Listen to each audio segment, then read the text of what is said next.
Untuk soal nomor 1, kita lihat bahwa ada kata advice yang diikuti oleh sebuah objek, yaitu my sister.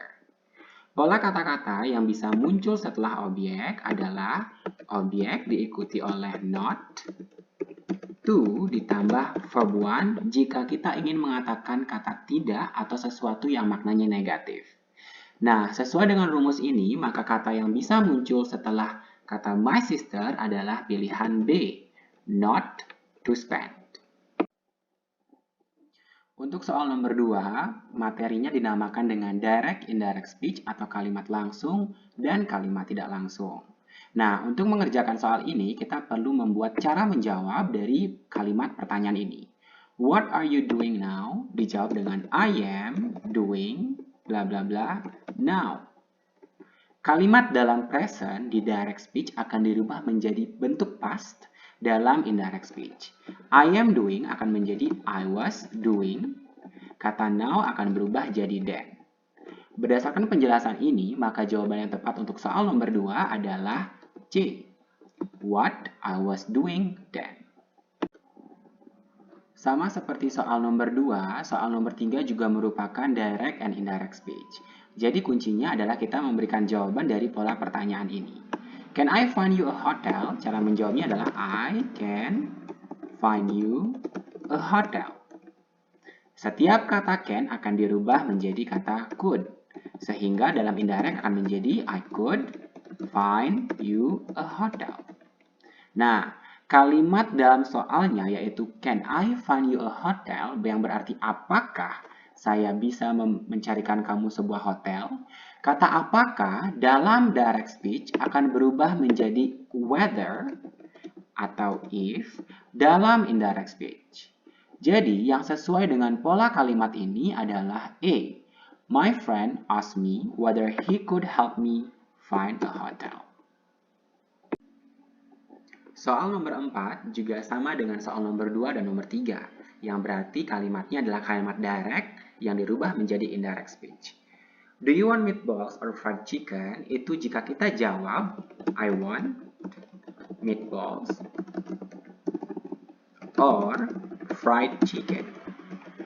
Nah, setiap bentuk kalimat yang berbentuk present di kalimat directnya akan menjadi indirect speech dalam bentuk past tense. Jadi, I want akan menjadi I wanted meatballs or fried chicken. Kata-kata do you want meatballs or fried chicken yang berarti apakah akan ditranslate menjadi kata whether dalam bentuk indirect speech. Whether atau if. Nah, berdasarkan pola kalimat ini, maka jawaban yang tepat untuk soal nomor 4 adalah A. Whether I wanted meatball or fried chicken. Untuk soal nomor 5, yang kita perlukan adalah urutan kata-kata yang bisa muncul sebelum sebuah kata benda. Nah, berikut adalah urutannya yang bisa disingkat menjadi do, sa, compn. Determiner yaitu penentu jumlah yang bentuknya bisa dalam bentuk many, some, dan seterusnya yang menentukan jumlah. Opinion yang merupakan pendapat, other yang selain pilihan yang lain, shape, bentuk, size ukuran, age umur, color warna, origin asalnya, material bahannya, purpose-nya yang biasanya dalam bentuk verb ing, dan yang terakhir adalah kata bendanya. Nah, kata termasuk dalam bentuk determiner yang harus muncul paling awal, sehingga jawaban yang paling tepat adalah antara A, B, atau D yang merupakan an. Hanya karena bentuk D, an itu tidak cocok untuk mendahului kata yang didahului dengan huruf konsonan. Jadi delicious di sini tidak boleh didahului dengan kata an, harusnya e. Jadi pilihannya adalah antara A atau antara B. Nah, kita lihat di sini opinion datang setelah determiner. Di sini kata yang masuk adalah delicious karena sesuatu yang enak itu sangat subjektif, bisa enak menurut seseorang tapi tidak enak menurut orang lain. Nah, yang datang berikutnya adalah kata size, yang di sini masuk adalah kata-kata small. Sehingga jawaban yang tepat untuk soal nomor 5 adalah A. Dulu, diikuti oleh delicious, dan diikuti oleh small. Maksud pertanyaan dari soal nomor 6 adalah urutan adjectives mana yang benar sesuai dengan polanya.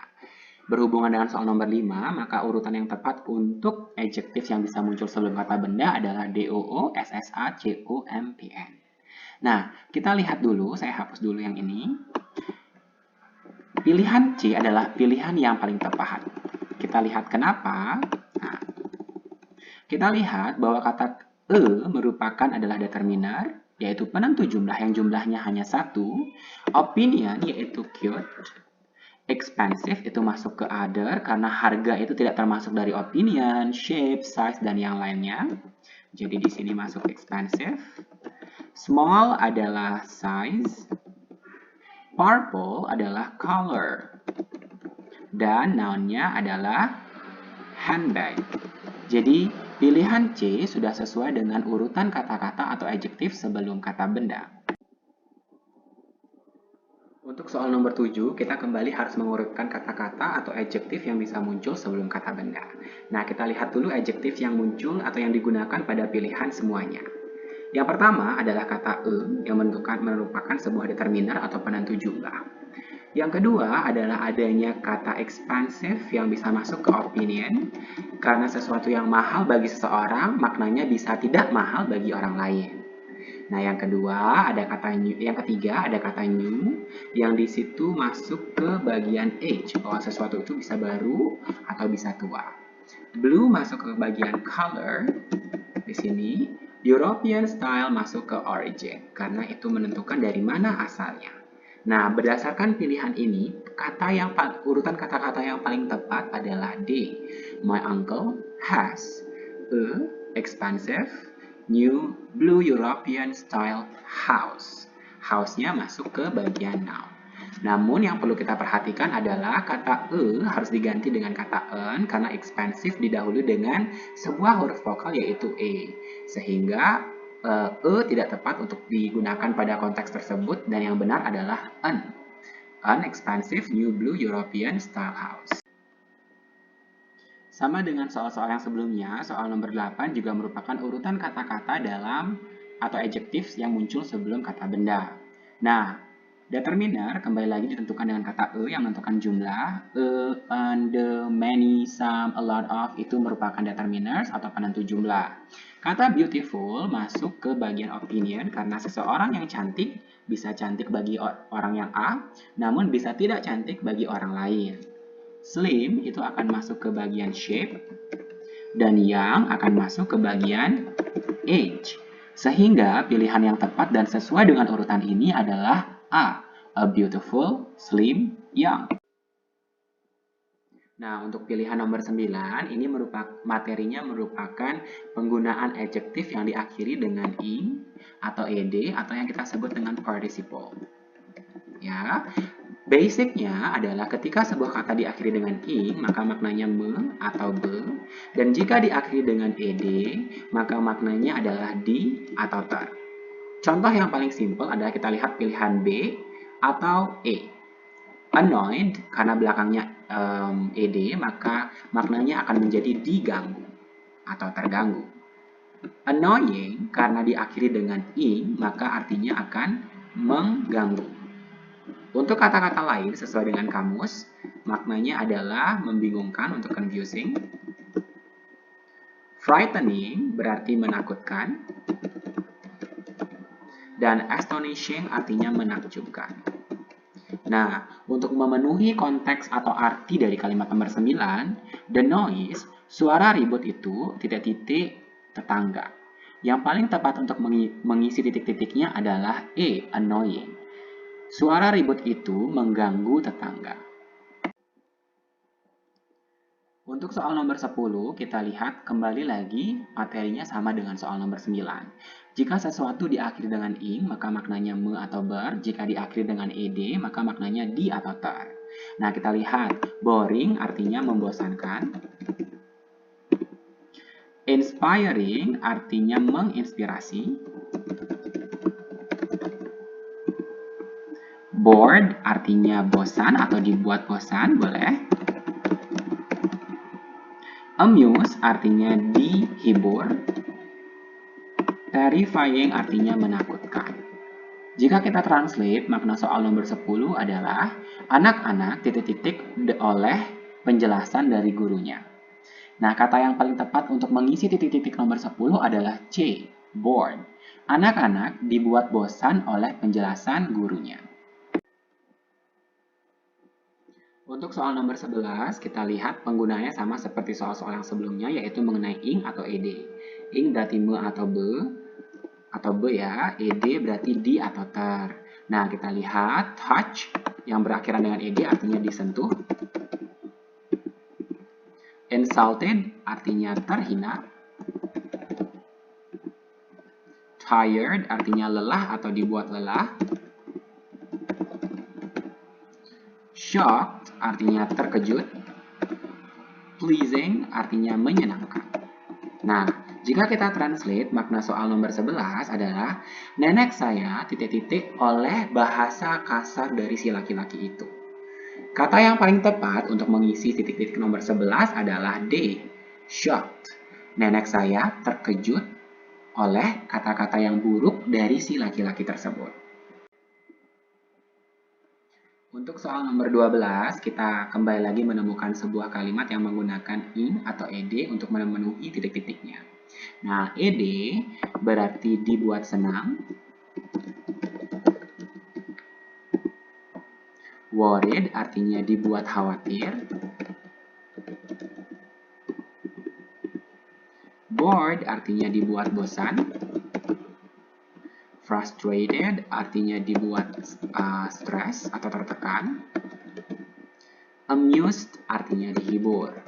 Nah, jika kita translate soal nomor 12, maka kalimatnya menjadi keluarga saya sangat titik-titik ketika saya berbicara tentang rencana pernikahan saya. Kata-kata yang paling tepat untuk mengisi titik-titik dari soal nomor 12 adalah dibuat senang. Jadi, kalimatnya akan menjadi keluarga saya sangat dibuat senang ketika saya berbicara tentang rencana pernikahan saya. Jadi, jawaban yang tepat untuk soal nomor 12 adalah A, pleased. Untuk soal nomor 13, kita lihat kata-kata yang menjadi kata kuncinya adalah I know how you feel, but please don't cry.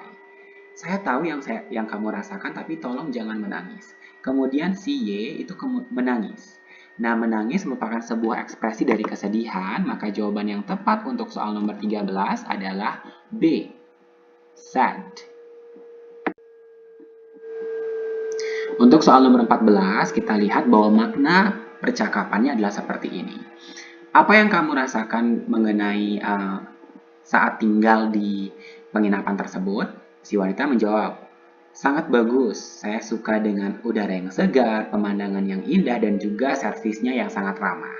Jadi dari kata-kata si wanita, kita bisa pastikan bahwa dia sangat puas dengan pelayanan yang diberikan oleh pihak hotel.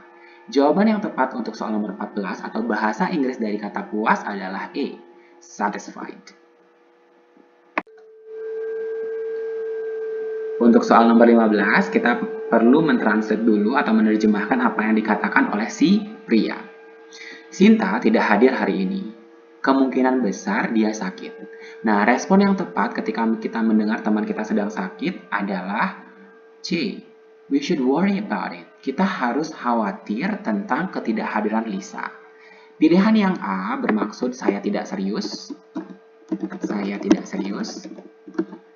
Pilihan yang B, walaupun salah ketik, maksudnya adalah saya juga.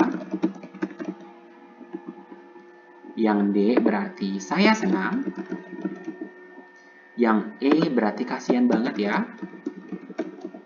Nah, jadi yang tepat untuk pilihan nomor 15 adalah C. We should worry about it.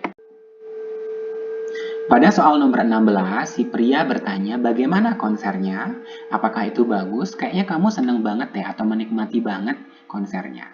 Si wanita kemudian akan menjawab apakah A, kecewa, mengecewakan. Maksudnya adalah apakah konsernya mengecewakan? B, mengganggu. C, menyentuh. D, memuaskan. Dan E, menakutkan. Nah, pilihan yang tepat untuk mengisi kata-kata yang harus diucapkan oleh si wanita adalah D, konsernya sangat memuaskan karena si wanita terlihat sangat menyukainya. Nah, kita lihat nomor 17. Pertanyaan dari nomor 17 bermakna, apa sih isi dari puisi tersebut? Yang menjadi kata kunci dari puisi ini adalah kita lihat. Yang pertama adalah, so let me be the one who knows your best.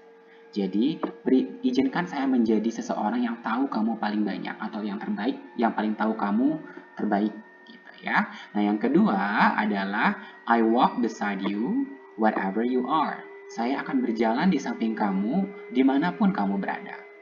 Berdasarkan kata-kata tersebut, kita lihat pilihannya. Apakah A, sense of affection yang berarti kasih sayang? B, pengkhianatan? C, keputusasaan? D, rasa kasihan? Dan E, sorrow yang berarti duka. Nah, berdasarkan kata-kata kunci tersebut, maka yang paling tepat untuk memenuhi soal nomor 17 adalah A, sense of affection yang berarti kasih sayang yang ditunjukkan dengan kata-kata I walk beside you wherever you are, atau so let me be the one who knows your best. Untuk soal nomor 18, makna kalimatnya adalah berdasarkan teks tersebut, yang mana kalimat di bawah ini yang benar. Kita lihat ada beberapa kata kuncinya. Di sini adalah I can see the hurt behind your smile. Saya bisa melihat luka di belakang senyummu. Atau tell me once again what beneath the pain you feel. Kasih tahu saya sekali lagi apa rasa sakit yang kamu rasakan. Ya, jadi di sini seolah-olah si wanita tidak menunjukkan rasa sakit yang dia rasakan. Nah, berdasarkan pilihan tersebut, maka jawaban yang paling tepat untuk soal nomor 18 adalah C. The woman always hides her pain from her lover. Karena dia selalu menyembunyikan rasa sakit hatinya di belakang senyumnya. Untuk soal nomor 19, kita harus perhatikan dulu apa sih makna dari pilihan-pilihannya. Simile adalah kata-kata yang menyetarakan satu kata dengan kata yang lainnya, yang biasanya dicirikan dengan kata as atau kata like. Ya. Hyperbole artinya melebih-lebihkan. Metaphor artinya perumpamaan. Alliteration yang berarti pengulangan suara konsonan di awal sebuah kata. Misal, the car comes quickly.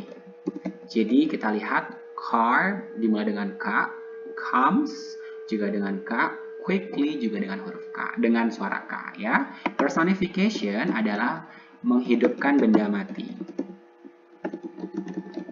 Nah, kita lihat there is story in your eyes. Kalimat ini yang paling mendekati dengan pilihan A, B, C, D, E-nya adalah C, perumpamaan. Di sini kata story diumpamakan berada di dalam mata seseorang. Sehingga jawaban yang tepat untuk nomor 19 adalah C, metaphor. Untuk soal nomor 20, seperti penjelasan dari pilihan-pilihan A, B, C, D, E di nomor 19, figurative language atau makna kiasan yang menggunakan kata like atau as adalah B, simile. Contoh dari penggunaan simile adalah misalnya, you are as brave as a lion. Atau kita bisa gunakan you are like a lion. Simile berarti menyetarakan dua hal yang completely different, yang benar-benar berbeda, dan diumpamakan sebagai sama dengan kata-kata as atau kata like. Sehingga jawaban yang tepat untuk nomor 20 adalah B,